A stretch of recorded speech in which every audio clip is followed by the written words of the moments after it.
반갑습니다. 제2강을 이제 시작하게 될 것인데요. 제2강의 제목은 예배의 본질적 측면에서 바라본 교회 학교 예배에 대해서 한번 점검해보는 시간을 갖도록 하겠습니다. 지난 강의를 어떻게 잘 들으셨습니까? 지난 강의에 대해서 제가 진단한 교회 학교 예배의 특징에 여러분들 어떻게 동의가 되십니까? 물론 다른 의견들도 가질 수 있겠지요. 또한 강의 시에 마지막에 드렸던 여러 개의 질문들에 대해서 의아하게 생각하실지도 모르겠습니다. 하지만 선교의 역사 100여 년을 지나면서 한국교회는 한국교회만의 독특한 틀을 가지게 되었다고 저는 생각하는데요. 여기에는 동전의 양면처럼 이 긍정적 측면과 부정적 측면이 함께 공존하고 있는 것 같습니다. 이 긍정적 측면은요, 100여 년의 역사가 진행이 되어 오면서 나름대로의 틀을 가짐으로 안정적이 되었다는 것이죠. 그리고 또한 우리 예배 공동체나 교회학교 공동체나 교회 공동체가 그 틀을 수용하면서 누구나 다 그것을 수긍하는 보편성을 가지게 되었다는 점이 긍정적 요소로 보입니다. 특별히 예배 시에 사용되는 여러 가지 찬송이나 혹은 기도문이나 또 고백문 등이 잘 활용되고 있는 것은 바로 이런 긍정적 요소라고 보여집니다. 그런데 동전의 양면처럼 부정적 요소도 있는데요. 그 예배 안에서 사용되고 있는 내용의 깊은 의미들을 짐짓 잊어버린 것은 아닌가? 그리고 그 틀이 갖고 있는, 그 형식이 갖고 있는 이 독특한 목적성과 거기에 담긴 예배신학적 내용들은 짐짓 잊어버린 게 아닌가라는 생각입니다. 예를 들면 사도신경이나 주기도문에 담긴 이 생생한 고백의 내용들이 그 의미를 퇴색한 게 아닌가, 뭐 이런 질문들이죠. 그래서 우리 안의 틀이 오랫동안 계속 되어지면서 온전하게 우리의 틀이 되어졌을 때에 그런 장점들과 더불어서 그런 단점들도 갖게 되는 것 같습니다. 그 틀을 넘어서 이 새로운 도전을 하게 될 때, 우리가 오랫동안 해왔던 그 틀을 좀 넘어서 새로운 도약을 위해서 필요한 게 무엇이겠습니까? 저는 이런 생각해 봅니다. 이 모든 것을 원점에서 고민해 보는 것이죠. 그 틀을 깨트리고 새로운 도약을 위해서는 예배의 순서들과 형식들이 왜 그렇게 채택되었는가? 왜 우리가 100여 년 동안 그런 예배의 형식과 내용을 갖추었는가에 대한 고민을 해보는 것이죠. 기본으로 돌아가서 다시금 진지하게 숙고하는 것은 어떤 주제에나 매우 큰 유익이 있다 할 것입니다. 그래서 예배에 대해서도 다시금 기본으로 돌아가서 예배 순서들마다, 예배 내용들마다, 그리고 예배의 전체적인 틀과 형식마다 어떤 의미가 담겨져 있는지, 어떤 목적을 갖고 있는지를 살펴보는 것은 매우 유익하다고 생각이 되어집니다. 오늘은 이제 한 단계를 더 들어간 주제를 다뤄볼까 합니다. 한국교회 교회 예배를 예배의 본질적 측면에서 점검하는 것인데요. 저는 이를 위해서 4개의 점검 포인트를 상정해 봅니다. 첫째는 하나님의 중심의 예배. 둘째는 감사와 헌신을 추구하는 예배. 셋째는 영적 임재의 경험이 발생하는 예배. 넷째는 살아있는 하나님의 말씀이 선포되는 예배. 이러한 예배적 측면에서 우리 한국교회의 교회학교의 예배를 점검해 보도록 하겠습니다.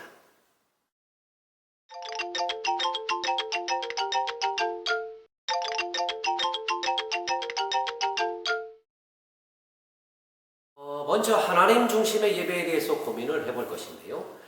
여러분, 예배의 의미가 무엇일까요? 우리가 오랫동안 예배를 드리고 있고 또 예배를 교육하고 함께 예배자로 참여도 하고요. 또한 아이들을 가르치는 교사로 재직하기도 하고 그런데 그런 예배의 의미를 우리가 모를 리는 없겠지요.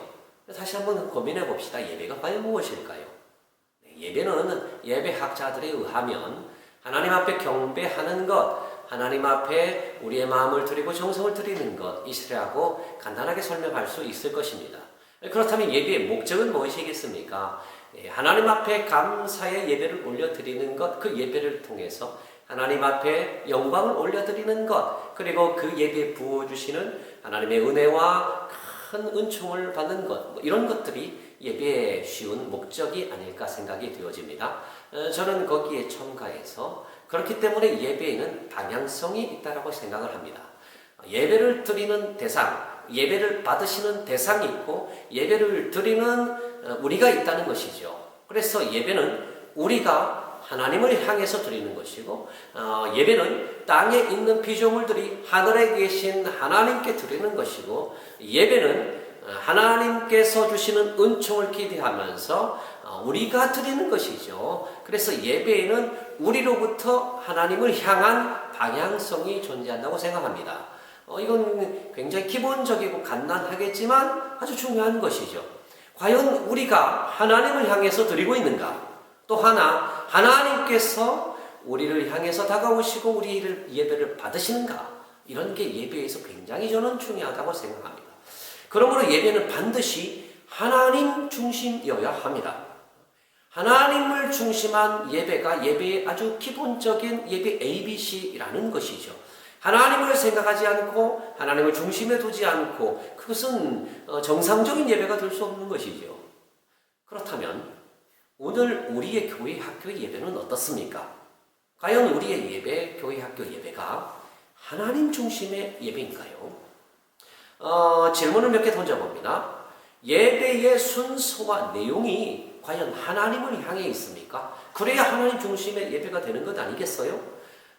예를 들어보자면 우리는 다양한 내용을 기획하며 예배를 시도할 수 있습니다.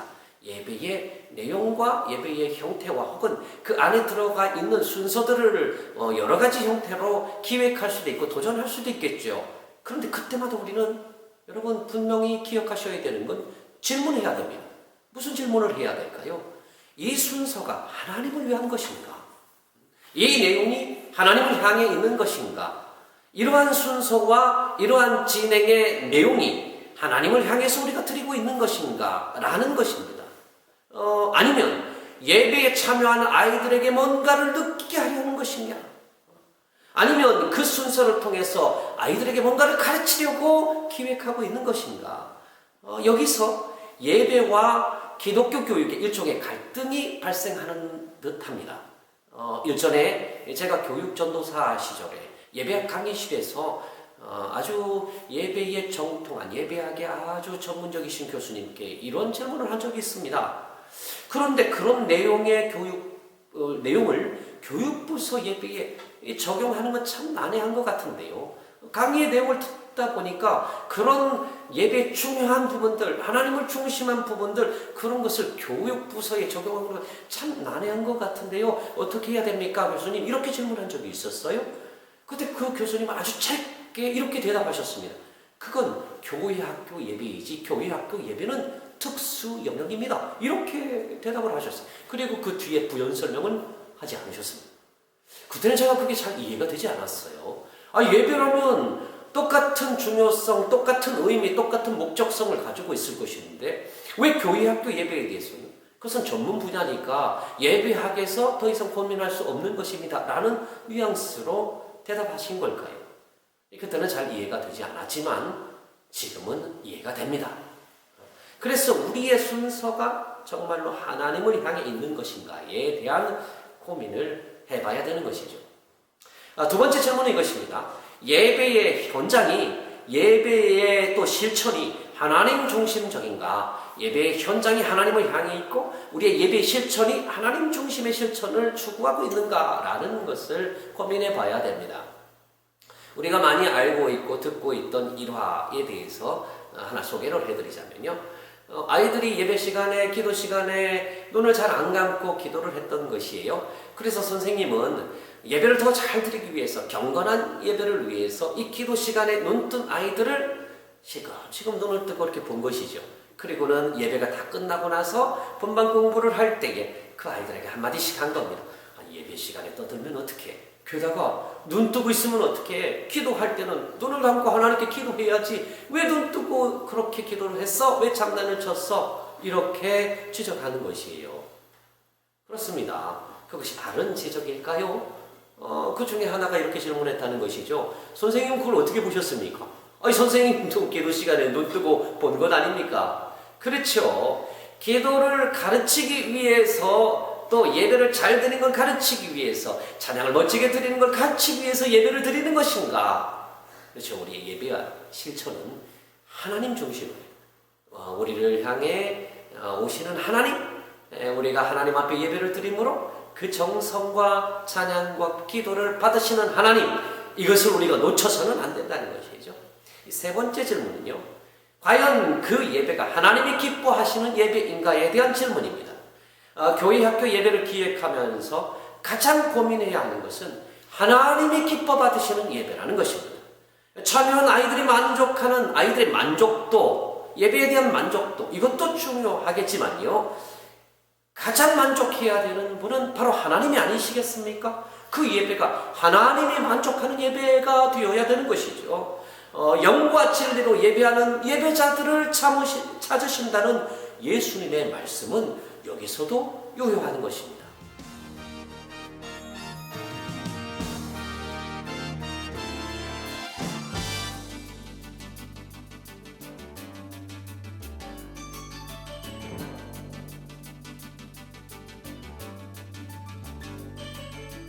하늘의 주 찬양, 땅의 주 찬양, 찬양 전능하시니 그의 존귀함, 찬양의 열방들, 모든 왕들도, 모든 만물들아, 목소리 높여 주 찬양, 주 찬양, 온 땅이여 기쁘게 외쳐 영광의 예배의 본질적 측면에서 교회 학교 예배를 점검하는 두 번째 포인트는 우리의 예배가 감사와 헌신을 추구하고 있는가에 대한 내용입니다. 제 생각이 그렇습니다. 예배 안에서 포기할 수 없는 예배의 정신이 있다면 바로 감사 또 헌신, 이 두 가지 것이 아닌가라는 생각해보게 됩니다. 예배와 제사는 아주 유사하지만 여러 공통점들도 함께 전혀 다른 점이 있다고 하지요. 예배와 제사를 비교해 볼 때 이 공통점은 이것입니다. 하나님께 드려진다는 것이죠. 그리고 하나님께 드려지는 것이기 때문에 정성스럽게 우리가 준비해서 하나님 앞에 드리는 것, 이게 예배와 제사의 공통점입니다. 그러나 예배와 제사에는 아주 필연적인 차이점이 존재하고 있습니다. 제사는 속죄를 위해서 하는 것이죠. 우리의 죄를 사하는 것이 제사의 주요 목적이요 기능입니다. 그래서 제사에 절대적으로 필요한 것은 속죄에 필요한 속죄의 제물이 필요합니다. 그 제물을 통해서, 제물의 희생을 통해서 속죄가 일어나는 것이죠. 하지만 예배에는 제물이 필요하지 않습니다. 왜냐하면 예배의 최종적 목적은 속죄가 아니기 때문에 그렇습니다. 왜냐하면 예수님이 단번에 속죄의 제물로 드려지셨기 때문에 이제는 더 이상 우리에게 제사가 필요하지 않습니다. 예배는 그 예수님의 희생과 하나님의 은혜에 감사하는 것이 바로 예배인 것이죠. 그리고 거기서 감사와 더불어 주님 앞에 헌신을 다짐하는 것입니다. 죽을 수밖에 없었던 우리를 아무런 대가 없이 살려주시고 십자가의 거룩한 희생으로 말미암아 우리의 죄를 다 해결하시고 죽지 않는 영생하는 나라, 그 축복의 하나님의 나라를 선물로 주셨으니까 말이죠. 그러니까 우리는 이제로부터는 사나 죽으나 이제는 주님의 영광을 위해 살겠습니다. 주님의 사람들로 살겠습니다. 주의 자녀로 충성하고 살겠습니다. 라는 헌신을 예배를 통해서 하나님 앞에 올려드리는 것이지요. 한국교회는 100여 년의 전통 속에서 주일 성수를 강조하는 유산이 생성되었습니다. 주일 성수라는 말은 어렵지 않죠. 주일을 거룩하게 지킨다라는 뜻입니다. 거기서 더 한 걸음 더 나아가서 주일 성수를 넘어서 주일 엄수, 즉 주일을 엄격하게 지켜야 한다는 교훈이 우리에게 자리 잡은 것 같아요. 하지만 예배학적으로 살펴보면요, 주일은 엄격하게 지키는 날이 아닙니다. 초대교회가 예배의 날을 안식일에서부터 주일, 즉 The Lord's Day, 일요일로 옮긴 이유를 여러분 혹시 생각해 보셨습니까? 잘 아시겠지만 안식일은 토요일이지 일요일이 아니었습니다. 그런데 초대교회 공동체는 세바스인 토요일을 안식일에서 주일로 예배하는 날을 바꾼 것이에요. 왜 그랬을까요? 정답은 분명하죠. 예수님이 부활하신 날이기 때문에 그렇습니다. 예수님이 부활하신 날이 그들에게 무엇이 그렇게 더 중요했을까요? 예배를 바꿀 정도로 말이죠. 예수님이 부활하신 것처럼 바로 우리도 부활할 수 있다는 믿음, 예수님이 영원한 생명의 선물을 바로 오늘 이 사건을 통해서 우리에게 주셨다는 그 살아있는 믿음, 그 놀랍고 신비로운 축복이 부어진다는 믿음, 그 생각 속에서 엄격한 안식일에 제사하는 날을, 그 날을 대신해서 주님의 날에 예배를 드리기로 작정한 것입니다.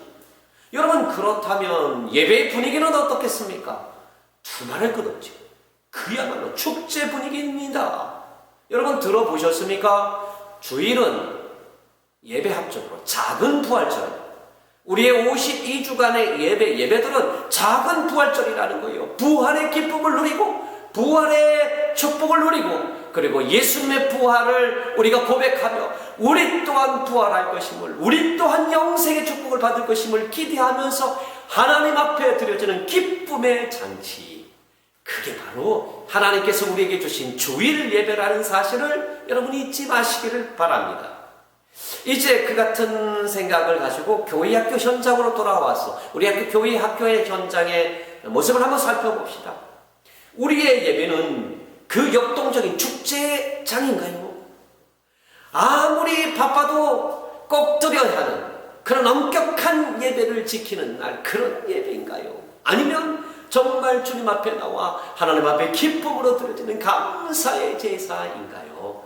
이것이 굉장히 중요한 것이죠.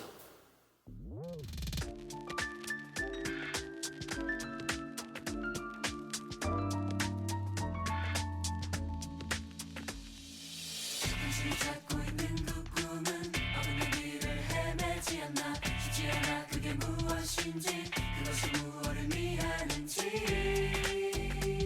모두 한순간일 뿐이야. 높은 곳으로 올라보세요. 좀 더 다른 차원의 것 찾아 참된 진리를 포기하지 말고 다시 날아보세요. 저기 저 높은 곳까지 올라 당신 마음속에 가장 소중한 하나님 위해지. 예배학적으로 예배의 현장에서 발생하는 특별한 현상은 하나님의 현존하심을 경험하는 것입니다. 다른 말로 하자면 영이신 하나님, 성령 하나님의 임재하심을 체험하는 것이죠. 이것은 매우 마땅한 현상이 아니겠습니까? 왜냐하면 우리가 하나님 앞에 예배를 드릴 때에 하나님께서 오셔서 그 현장에 오셔서 우리의 예배를 받아주시기 때문에 그렇습니다. 하나님의 현존하심을 실제로 예배의 현장에서 우리가 경험하게 된다는 것은 그렇기 때문에 당연한 것이겠죠. 그런데요, 제가 보니까 예배의 현장에서 매우 이상한 일이 벌어지고 있습니다. 분명히 예배를 시작하면서 우리는 이렇게 기도합니다. 하나님 오셔서 좌정하여 주시고 우리의 예배를 받아주시옵소서, 그렇게 기도했어요? 혹은 성령 하나님 이 시간 우리와 함께 해주옵소서, 그렇게 기도했어요? 혹은 하나님께서 우리의 심령을 이 시간 어루만져 주옵소서, 우리를 치유하시고 우리의 영혼을 회복케 하시고 용기를 북돋아 주시고 우리에게 능력을 부어 주옵소서라고 기도했어요. 그렇게 기도하며 예배를 드리는데 하나님의 임재하심을 경험하지 못해요. 하나님의 현존하심을 경험하지 못해요. 성령의 강력한 역사하심을 경험하지 못합니다. 아니 목사님, 그걸 어떻게 장담하십니까? 목사님, 그걸 어떻게 하십니까? 이렇게 질문하실 수도 있겠죠. 예배자들이 하나님의 임재하심을 경험하는지 안 하는지, 하나님의 현존을 느끼고 있는지 아닌지 목사님 그거 어떻게 하십니까? 이렇게 질문하실 수 있을 겁니다. 여러분 잘 생각해 보십시오. 사람이 하나님을 만나면 어떻게 될까요? 유한자이고 또한 불의하고 부족하고 부끄러운 결핍이 많은, 흠이 많은 우리가 전능하신 하나님, 최고지수하신 하나님, 능력이 많으신 창조주 하나님을 만나게 되었을 때에 어떤 것을 느낄까요? 우리는 어떤 마음을 갖게 되고 그 앞에서 어떤 자세를 갖게 될까요? 전능하신 창조주, 세계에서 가장 위대하신 분, 아니 전 우주에서 가장 위대하신 분을 우리가 만났습니다. 어찌 감격하지 않을 수 있겠습니까? 어찌 경외심을 갖지 않겠습니까? 비교할 수 없는 기쁨이 충만하게 우리에게 쏟아지는 것, 그런 것들이 나타나지 않겠습니까? 그런 감격과 경외심과 충만한 기쁨으로 인해서 그의 눈빛이 달라지는 것이, 그의 말이 달라지는 것입니다. 그의 행동과 행위가 달라지는 것입니다. 그의 찬양과 기도가 달라지는 것이죠. 정말 그렇습니까? 여러분의 기도는 어떻습니까? 여러분의 자세는 어떻습니까? 여러분의 태도는 어떻습니까? 예배를 드릴 때에 여러분의 눈빛이 바뀌십니까?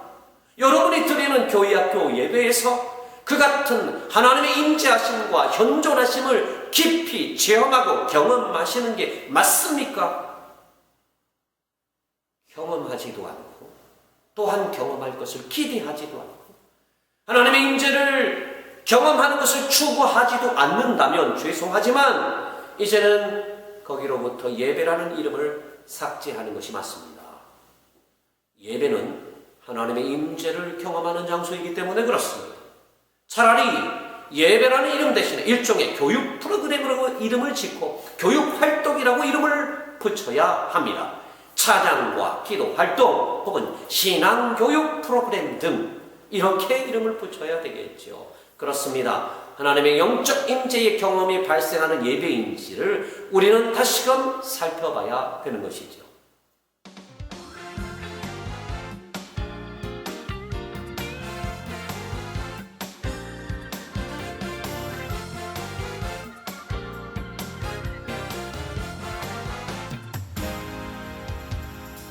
찬양받기 합당하신 내 주 예수 이름 찬양 우리가 주의 이름 부를 때 함께 하시네 하나님 계획 안에서 나 살아가기 원해 주 예수 사랑하면 손 들어봐요 예수 사랑하면 일어서 사랑해요 나 주만이지 마지막 네 번째 예배학적 본질적 측면에서 우리의 예배를 점검해보는 네 번째 포인트는요, 살아있는 하나님의 말씀이 선포되는 예배인가를 점검해 봐야 됩니다. 이 하나님의 말씀에 대한 수고는 신학적 성찰을 위해서 필수적이겠지만요, 또한 믿음의 실천에서도 매우 필수적이라는 생각을 해봅니다. 우리 한국교회는 오래전부터 성서를 하나님의 말씀이라고 고백하고 인정하고 해석해 왔습니다. 참 옳습니다. 참 잘 생각한 아주 귀한 영적인 지혜라고 저는 생각합니다. 그런데 여러분, 조금 다른 각도의 질문을 한번 던져봅시다. 그렇다면 우리 한국교회와 성도들이 성서를 하나님의 말씀이라고 인정했는데 성서가 왜 하나님의 말씀인가요? 성서는요, 가만 생각해 보세요. 성서는 인간의 저작물입니다. 각자 성서를 쓴 기록자들이 존재하고 있죠. 저자들이 존재하고 있습니다. 그렇다면 성서가 그들의 작품이지 왜 하나님의 말씀이 되는 것입니까? 어떤 분은 이렇게 생각하실지 모르겠어요.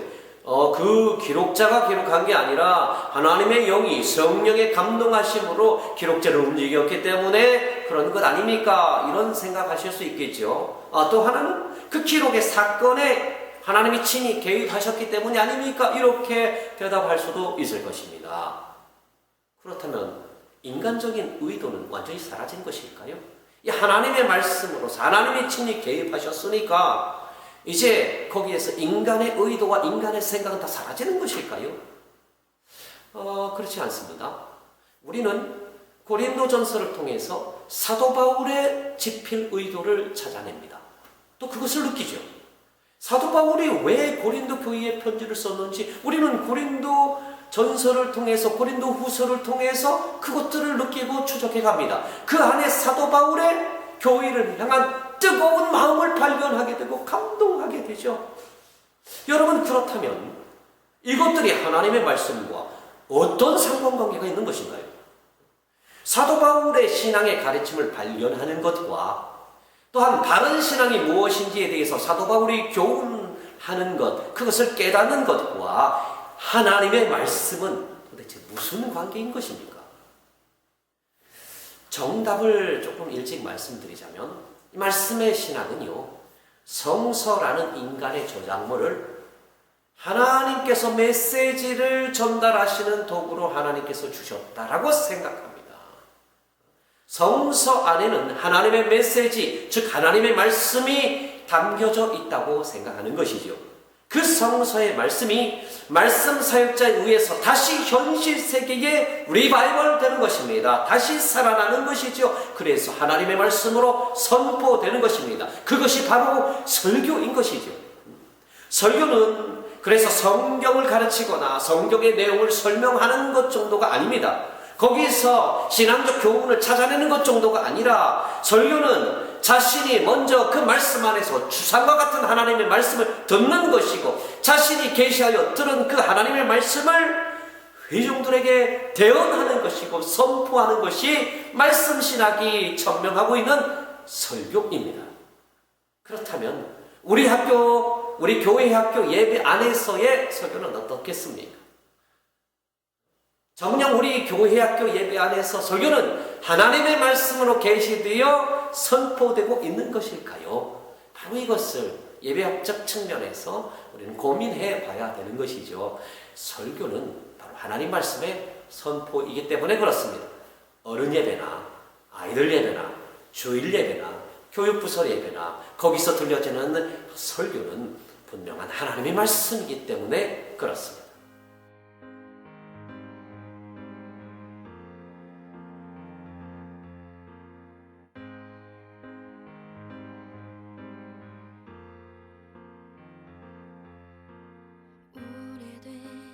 거짓 웃음 뒤에 어리석은 나의 맘 아무도 볼 수 없어.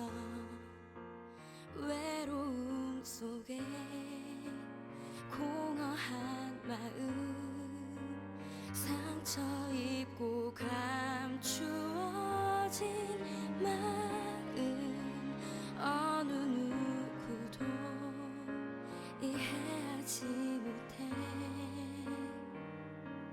주님은 아시네.